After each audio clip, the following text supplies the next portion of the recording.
Hey you, out there in the cold, getting lonely, getting old, can you feel me?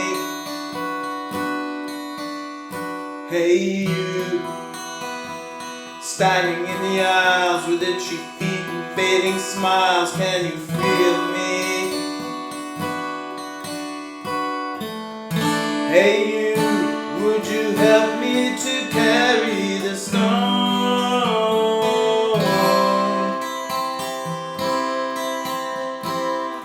Open your hearts, I'm coming home.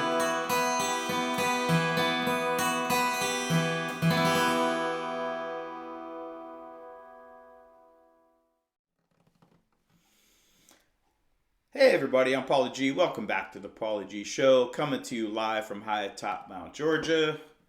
How are y'all doing? So glad to be here with you today.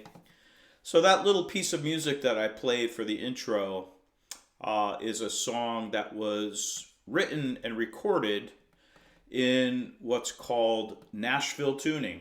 Now, I, as a young kid, obsessing over the album The Wall by Pink Floyd, I had no idea what Nashville Tuning was.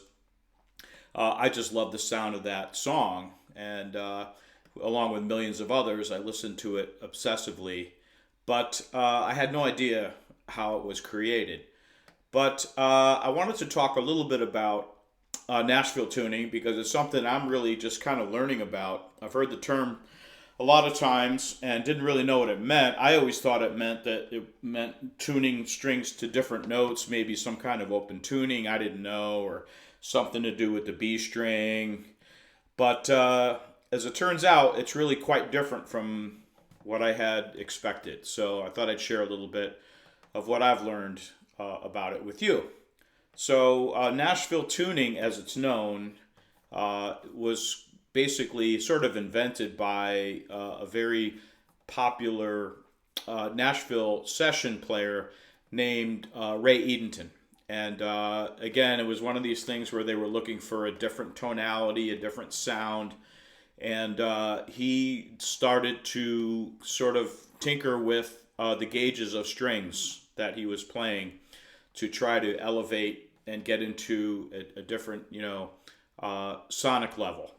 And they came across this thing that eventually evolved into what we now call, Nashville tuning. But again, it's really not a different tuning at all. It's really standard tuning. It's just an application of different gauge strings.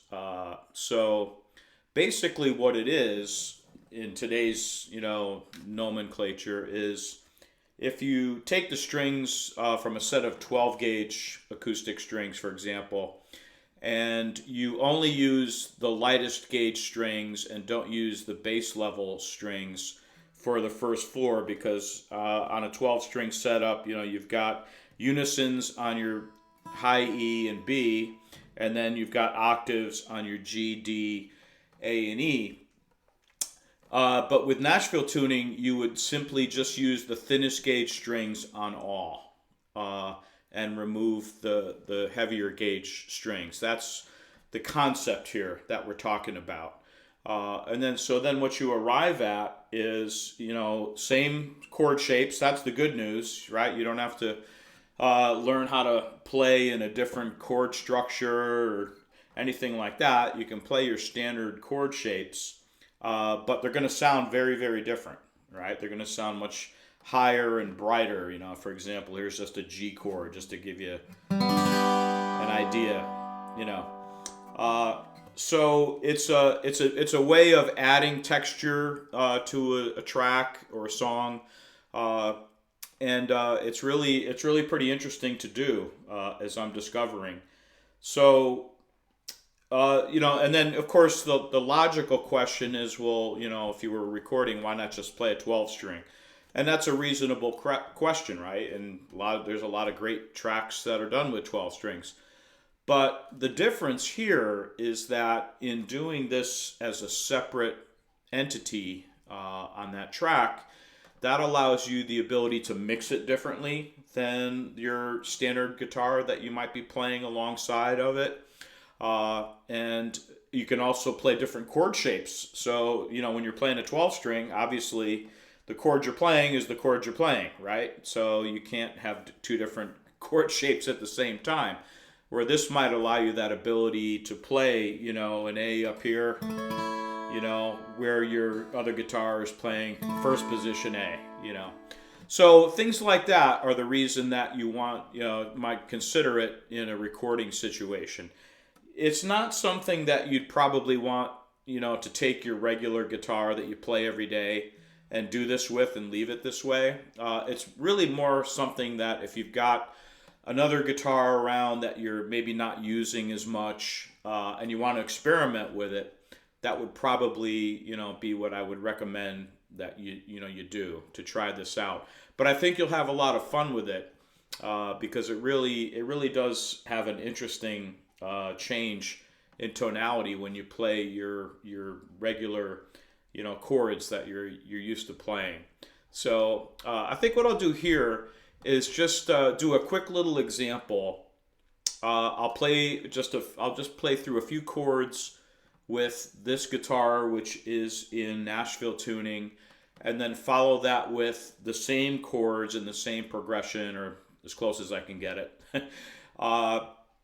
in a standard tuned guitar. And then you can just sort of hear the comparison and get to see what it is, we're talking about here. So here we go.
Okay, so I hope you were able to discern a little bit of uniqueness to the sound of this Nashville tuning versus standard. It really is quite different and really kind of interesting.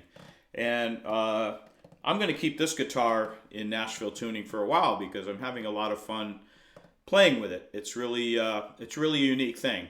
So anyway, I've learned quite a bit in the last few days about Nashville tuning. Now, one other question you might ask is, well, gee, how do I go about this? Do I have to go get a set of 12 strings and then throw away some strings? Actually, not anymore. Actually, D'Addario and there's a couple of other brands that actually make what they call Nashville tune strings. And I apologize, I meant to save a wrapper from this and show it on display, but if you just look at wherever you normally buy your strings, and maybe not in the stores don't usually have them. You'll probably have to go online somewhere, whether it's if you buy from Sweetwater or Sam Ash or whoever, but you can get a set of Nashville strings for less than $5. So it's a low risk process here to try. So that's what I would recommend doing if you're wanting to try it. Just go ahead and get a set of the Nashville string setup there and configuration, and it's surprisingly easy to set your guitar up to it. You're probably not going to have to make any, truss rod adjustments or anything like that. Obviously, it's going to have a little bit less tension on the neck than another set of strings might, so your action might go up a little bit, but it's really, from what I can see, it's pretty negligible. So I wouldn't worry too much about that. But, hey, give it a try. It's a lot of fun. And, if you're doing any recording or thinking about it or just writing, might be another sound that just kind of sparks an idea that you might not have had. Sometimes you need something like this to kind of, for me, I don't know, I need things like this to kind of break me out of, the standard zone and getting into that, those ruts where I'm not having any new ideas. And sometimes it takes something as simple as this to come across something really interesting to do music-wise. So anyway, I hope this was helpful to you. Thank you so much for tuning in. And I'll be back very soon with some more stuff. So until next time, this is Paulie G, reminding you that when it comes to guitars, you only need one. More. See you next time.